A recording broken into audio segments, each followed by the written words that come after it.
దుర్గాదేవి ఆవిర్భావం. పూర్వకాలంలో దుర్గముడు అనే రాక్షసుడు హిరణ్యాక్షుని వంశంలో జన్మించాడు. అతని తండ్రి రురువు. బ్రహ్మదేవుని వరం కారణంగా 4 వేదాలను తన చేతిలోకి తీసుకున్నాడు దుర్గముడు. ఘోరమైన తపస్సు చేసి అనేక ఉత్పాతాలను ప్రారంభించాడు. వేదాలు అదృశ్యం కాగానే ధర్మాచరణ సన్నగిల్లింది. యజ్ఞయాగాదులు ఆగిపోయాయి.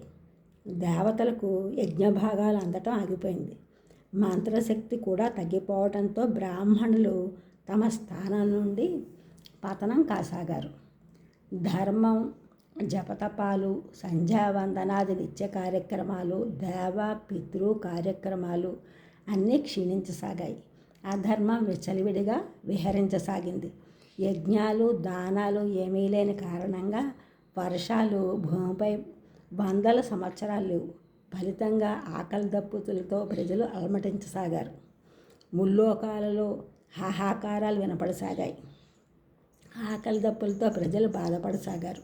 బావులు, నదులు, చెరువులు, సముద్రాలు సైతం చివరికి ఇంకిపోసాగాయి.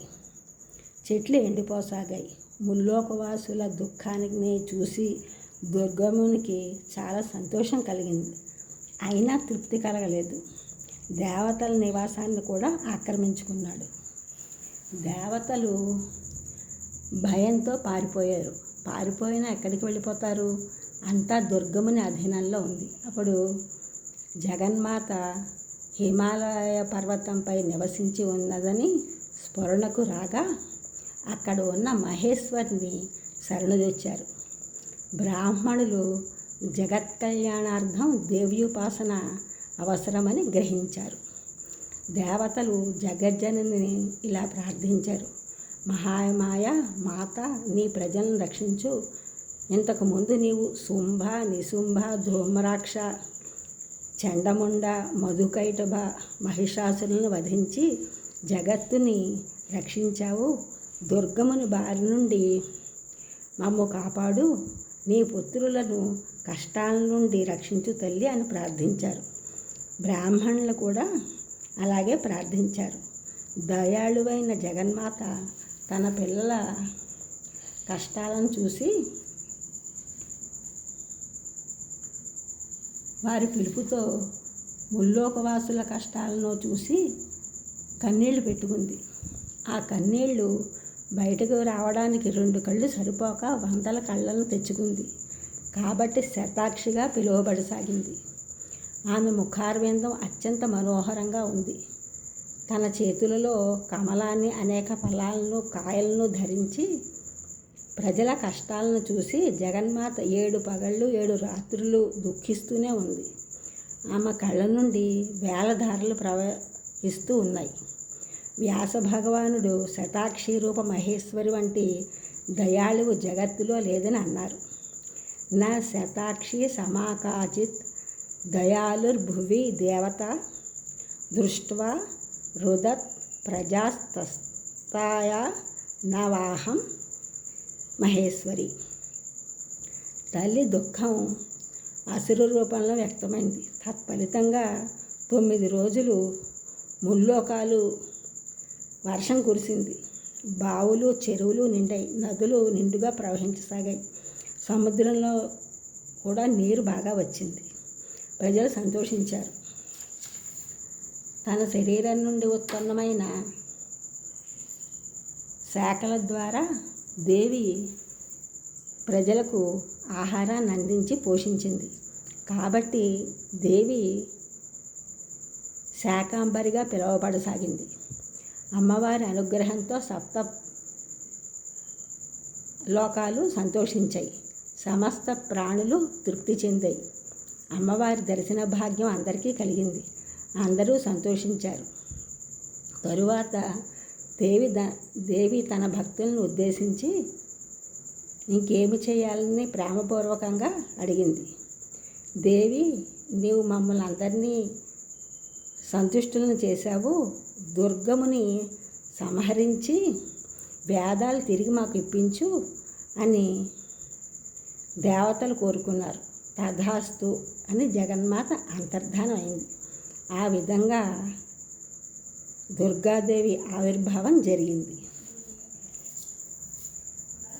దుర్గా స్తుతి మార్కండేయ పురాణంలో దుర్గా సప్తశతి ప్రఖ్యాతమైంది. ఇందు 700 శ్లోకాలు కలవు.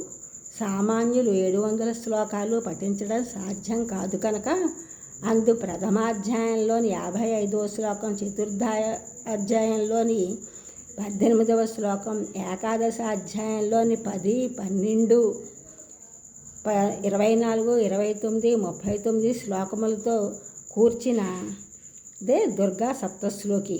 అందరికీ అందుబాటులో ఉండి పారాయణ చేయడానికి సౌలభ్యంగా ఉండేటట్లుగా ఈ దుర్గా సప్తశ్లోకి అతి ముఖ్యమైన శ్లోకాలతో కూర్చబడింది.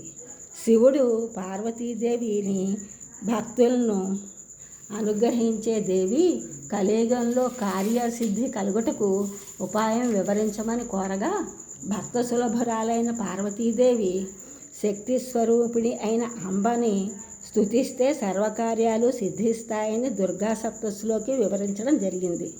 దుర్గా సప్తశ్లోకి శివోవాచ దేవిత్వం భక్తి సులభే సర్వకార్య విధాయిని కలౌ కార్యసిద్ధ్యర్థం ఉపాయం బ్రూహి యత్నతః. శ్రీదేవ్యువాచ శృణుదేవ ప్రవక్ష్యామి కలౌ సర్వేష్ట సాధనం మయా తష్టవ స్నేహనాం ప్యంబాస్తుతి ప్రకాశతే.